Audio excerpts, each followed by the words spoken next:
Hello everyone, welcome back to my YouTube channel Padhai analyse.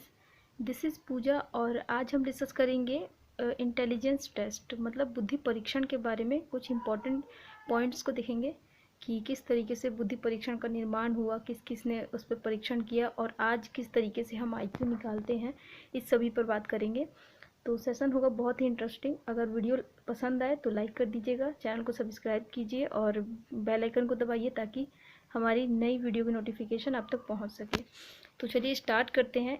इससे पहले बता दूं कि हमारी जो सीरीज चल रही है सीडीपी की क्वेश्चन वाइज और chapter wise previous year questions की, उसकी एट पार्ट आ चुका है।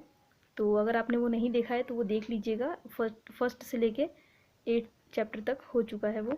तो चलिए इसी के साथ स्टार्ट करते हैं। उन सभी वीडियोस की जो लिंक है वो आपको इस वीडियो को डिस्क्रिप्शन में मिल जाएगा, तो उसको ज़रूर देख लीजिएगा। तो चलिए स्टार्ट करते हैं आज की वीडियो को। इंटेलिजेंस टेस्ट, बुद्धि परीक्षण 19वीं शताब्दी जब स्टार्ट हुआ था तभी से मतलब उस समय जो मंद बुद्धि के बच्चे होते थे उस समय कोई जानता नहीं था कि ये मंद बुद्धि के बच्चे हैं। उस समय ऐसा माना जाता था कि इनके ऊपर कुछ ऐसी मतलब कोई सुपर पावर या ऐसी कोई शक्ति है जो जिससे कि ये बहुत ज़्यादा मंद बुद्धि हैं। तो इसके बारे में कोई बात भी नहीं करता था। लेकिन पहली बार फ्रांस में इसके बारे में बात करनी स्टार्ट किया मनोवैज्ञानिकों ने, इसके ऊपर ध्यान केंद्रित किया और उसके बाद ही बुद्धि परीक्षण का जो कंसेप्ट है वो सामने आया।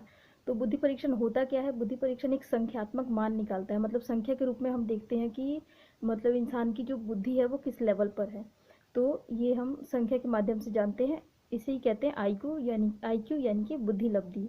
ठीक है, तो आईक्यू टेस्ट भी होता है आजकल। सुना होगा आपने बहुत बार आईक्यू के बारे में कि किसका आईक्यू कितना है, इस तरीके की बातें आपने सुनी होंगी आसपास। तो ये वही आईक्यू है। तो होता क्या है ये परीक्षण, जो एक संख्या के माध्यम से व्यक्ति के सामने बौद्धिक एवं उनमें से विद्यमान विशिष्ट योग्यताओं में संबंध बताता है।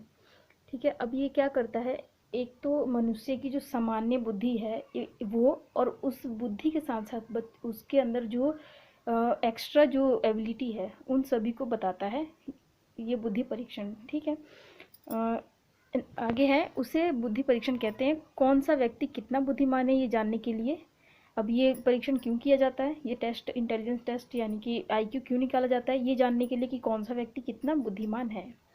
ठीक है, तो ये कैसे निकालते हैं? मानसिक आयु होता है मेंटल एज, शारीरिक आयु क्रोनोलॉजिकल एज, और इसे इन दोनों का यूज़ करके निकाला जाता है हमारा आईक्यू। ठीक है, बुद्धि लब्धि। आगे देखते हैं कंसेप्ट किस तरीके से ये आया। 1905 में एक मनोवैज्ञानिक थे जो कि हैं एल्फ्रेड बीने, जो फ्रांस से थे। इन्होंने पहली बार बुद्धि परीक्षण किया। इन्होंने 3 से लेकर 16 वर्ष के बच्चों के ऊपर परीक्षण किया। इसके उस समय इनके इस परीक्षण पर ये भी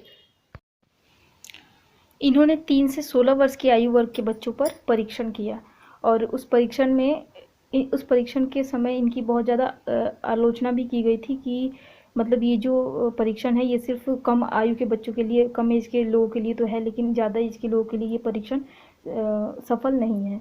तो इसके बाद फिर दोबारा इन्होंने अपने जो परीक्षण है उसमें संशोधन किया और दोबारा से उन्होंने 1908 में एल्फ्रेड बीने जो थे वो, और उन्होंने और एक और मनोवैज्ञानिक थे साइमन, तो इन दोनों ने ही मिलके मानसिक आयु का कंसेप्ट निकाला। और उसके बाद इस कॉन्सेप्ट को क्या नाम दिया गया, ये जो बुद्धि परीक्षण है इसको नाम दिया गया बीने साइमन बुद्धि परीक्षण।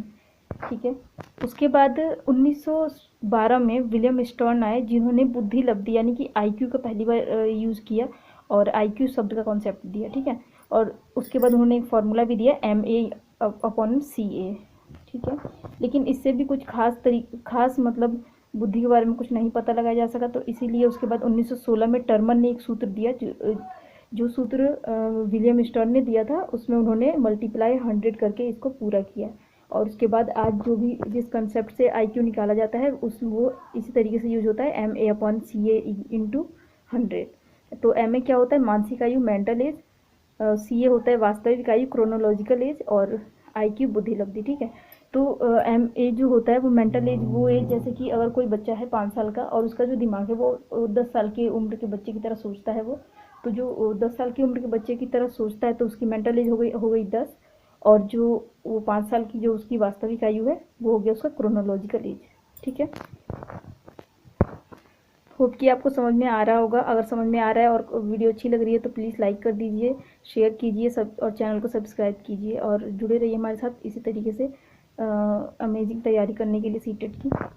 तो आगे देख लेते हैं। अब ये कुछ क्वेश्चंस हैं जो कि 2 क्वेश्चन है, एक्चुअली ज़्यादा नहीं है, सिर्फ 2 क्वेश्चन है जिसमें बताया गया कैसे IQ निकालना है। 10 वर्ष का बच्चा 15 वर्ष के समान सोचने की क्षमता रखता है तो उसकी बुद्धि लब्धि निकालिए। तो वैसे ही निकालेंगे, कैसे करेंगे, MA कर देंगे। 15 वर्ष की तरह सोच रहे हैं तो 15 जो हो जाएगा वो हो जाएगा MA यानी मानसिक आयु, और 10 वर्ष का बच्चा है तो वो हो जाएगा CA क्रोनोलॉजिकल एज यानी वास्तविक आयु। और इस तरीके से जब हम इसको सॉल्व करेंगे तो इसका आंसर आ जाएगा IQ। तो इसका इसका आंसर आ जाएगा 150। तो IQ निकल गया 150। तो यहाँ लिखा है गॉड गिफ्टेड। जो 150 जो है, अगर किसी का 150 यानी 130 से ज़्यादा IQ आता है तो इसका मतलब वो गॉड गिफ्टेड है। ठीक है, नेक्स्ट क्वेश्चन देख लेते हैं।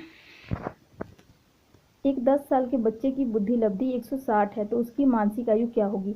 अब पेपर में इस तरीके से क्वेश्चन आ जाता है कि जैसे आपको मानसिक आयु यानी MA और CA में से एक ना दिया हो और उसकी जगह पे IQ दे रखा हो, तो आपको आगे पीछे करके निकालना पड़ेगा कि मतलब उसका जो मेंटल एज है वो क्या है। तो मेंटल एज निकालने के लिए क्या करेंगे, फॉर्मूला वही रहेगा, बस आपको जो चीज़ दिया है उसको वहाँ पुट करके और आंसर निकाल लेना है। तो यहाँ पर बताया गया कैसे निकालेंगे। इसका आंसर आ जाएगा 16 साल यानी 16 ईयर का बच्चा है। अब यहाँ बच्चा 10 साल का है और उसकी मानसिक आयु क्या है, 16 साल की यहाँ पर दिया हुआ है। नेक्स्ट देख लेते हैं। एक ये जो है classification of people on the basis of IQ।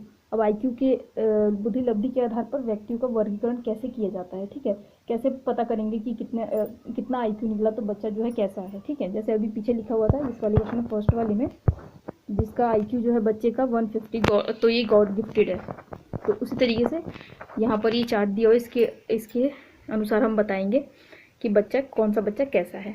तो सबसे ज़्यादा जो पेपर एग्जाम में पूछा जाता है, जो आपको ये बोल्ड दिख रहा है, 130 से ज़्यादा जो होते हैं गॉड गिफ्टेड, और नीचे जो दिख रहा है बॉर्डर लाइन सीमावर्ती 70 से मतलब 70 से 79 तक जिनका IQ निकलता है वो होते हैं बॉर्डर लाइन पर सीमावर्ती, और जो 70 से कम निकलता है वो रिटार्डेड होते हैं, इनको पढ़ाया नहीं जा सकता। ठीक है, जो बॉर्डर लाइन पे होते हैं उनको पढ़ाया जा सकता है। और ये ज़्यादातर पूछता है, इसे आपको याद रखना है।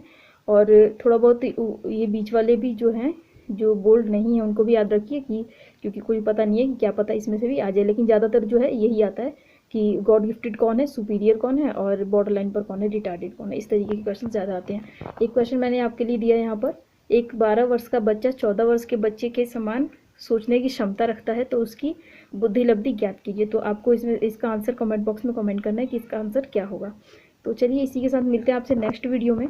अगर आपको पसंद आया हो ये वीडियो तो लाइक कीजिएगा, सब्सक्राइब कीजिए चैनल को, और घंटी दबाना ना भूलें ताकि हमारी वीडियो नोटिफिकेशन आप तक पहुंच सके।